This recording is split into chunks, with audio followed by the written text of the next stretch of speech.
বুখারীর দুটো হাদিস আমি আপনাদের সামনে কোট করব। একটা হাদিস হলো, আমার নবী যখন গনিমতের মাল বন্টন করছিলেন, অনেকে শুনেছেন, সেটা কিছু নোকতা আছে ভিতরে।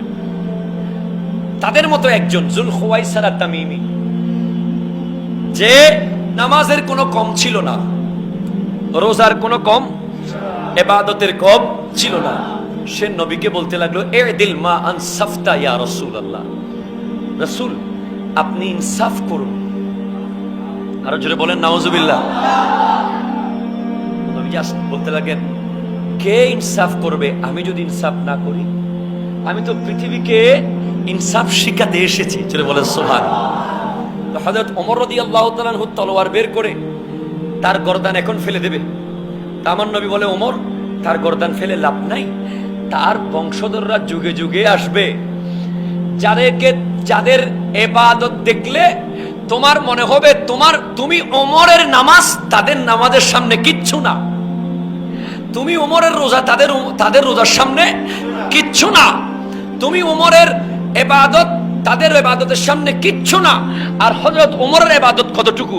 হযরত ওমরের ইবাদত সম্পর্কে আমার নবী বলেছেন, আকাশে যত তারা আছে হযরত ওমরের ইবাদতের তত সওয়াব আছে। জোরে বলেন সুবহানাল্লাহ। তাহলে আমার নবী বলেছেন, আমার নবীর নবুয়তের জবানে এই ব্যক্তিদের বংশধররা, উত্তরসূরিরা কারবালার মাঠে থাকবে কি থাকবে না? থাকবে কি থাকবে না? যুগে যুগে থাকবে।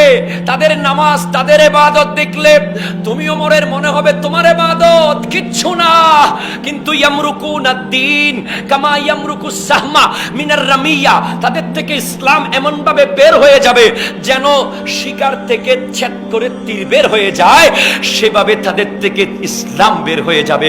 কোরআনের আয়াত তাদের মুখের ভিতরে থাকবে, গলা দিয়ে প্রবেশ করবে। নবীর জবানে বলে দিয়েছেন।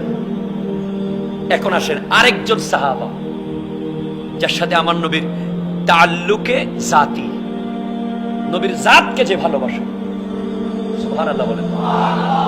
তার নাম আব্দুল্লাহ, এটা সহিহ বুখারীতে আছে, যার লকব হচ্ছে হিমার। সে প্রতিদিন মসজিদ নববীতে এসে বসে থাকতেন মাঝখানে। তাকে শরাব পান করার অপরাধে আমার নবী শাস্তি দিয়েছিলেন।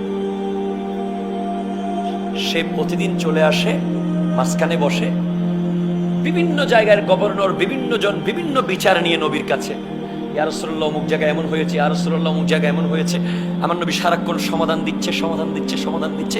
আর ওই ব্যক্তিটা, সে যখন আসলো, অন্য সাহাবারা হঠাৎ, তোমার উপর লানত। তো আমার নবী দূর থেকে শুনলেন, বলে লা তালআনহুম, তাকে লানত দিও না, ফাইন্নাহু ইউহিব্বুল্লাহ ওয়া রাসূলা, সে আল্লাহ এবং তার রাসূলকে ভালোবাসে। জোরে বলেন সুবহানাল্লাহ। ওইদিকে ইবাদতের পাহাড়, নবী বলতেছেন তার থেকে ইসলাম বের হয়ে যাবে। আর এইদিকে মাত্র কয়দিন আগে শরাব পান করার অপরাধে তাকে শাস্তি দেওয়া হয়েছে, নবী বলছেন সে আল্লাহ এবং রাসূলকে ভালোবাসে। জোরে বলেন সুবহানাল্লাহ। তো সাহাবা বলে, ইয়া রাসূলুল্লাহ, সে কিভাবে আপনাদেরকে ভালোবাসে বুঝলাম না। বলে, একটু অপেক্ষা করো, বুঝতে পারবে। সবাই বিভিন্ন বিচার দিল আমার নবীকে, বিভিন্ন সমস্যার সমাধান করতে করতে আমার নবী টায়ার্ড, থাকাওয়ান, ক্লান্ত। হঠাৎ সে দাঁড়িয়ে যায়, হাত তুলে বলে, ইয়া রাসূলুল্লাহ, আমি কিছু বলবো। বলে, তুমি কি বলবে? কি বলার আছে তোমার, বলো তাড়াতাড়ি।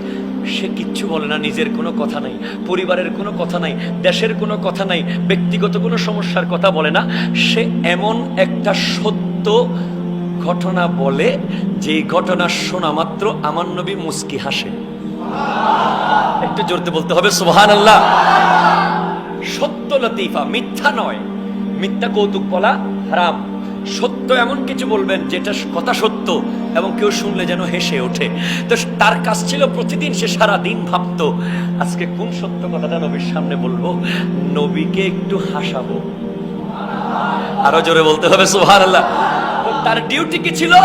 তার প্রতিদিনের ডিউটি ছিল শুধু আমার নবী যখন ক্লান্ত হয়ে যায়, একেবারে পরিশ্রান্ত হয়ে যায়, ঠিক সেই সময় দাঁড়িয়ে নবীকে একটু হাসানো ছিল সেই আব্দুল্লাহ হেমারের দায়িত্ব। তো আমার নবী বলছেন সে নবীর জাতকে ভালোবাসে, মানে নবীর এই নূরানি জাতকে ভালোবাসে, সে চায় নবী হাসুক, সে চায় নবী হাসুক, সেজন্য সে আল্লাহ এবং রসুলকে ভালোবাসে। আর কারবালার মাঠে ইয়াজিদ চায় না আমার নবী হাসুক, সে আমার নবীকে কাঁদাতে চেয়েছে, সেজন্য হোসাইনকে শাহাদত শহীদ করে দিয়েছে।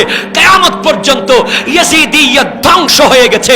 কতলে হোসেন আসল में मर गए यजीद, इस्लाम जिंदा होता है हर करबला के बाद। जोर बोले सुभान अल्लाह।